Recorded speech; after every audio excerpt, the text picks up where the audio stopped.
সুজি দিয়ে উপমা। সুজিটাকে ঘি দিয়ে একটু ভেজে নিয়েছি আগে। তারপরে এখানে কড়াইতে সাদা তেল দিয়ে এর মধ্যে সর্ষে, জিরে, শুকনো লঙ্কা, তেজপাতা, একটু বিউলির ডাল, একটুখানি ছোলার ডাল ফোড়ন দিয়ে ভালো করে নেড়ে এর মধ্যে পেঁয়াজ, আদা, কাঁচা লঙ্কা কুচি দিয়ে তার মধ্যে সবজিগুলো সব দিয়েছি।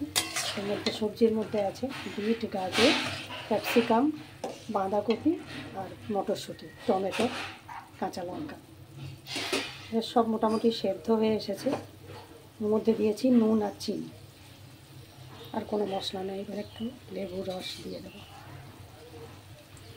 যাতে একটু টক ভাবটা বা খাট্টাপন আসে আছে।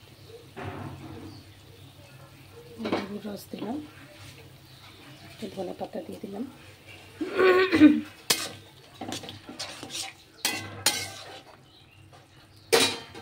ঘি দিয়ে আগেই ভেজে রেখেছি আমি সুজিটাকে, আবার একটু ঘি দিয়ে দিলাম যাতে গন্ধটা আসে।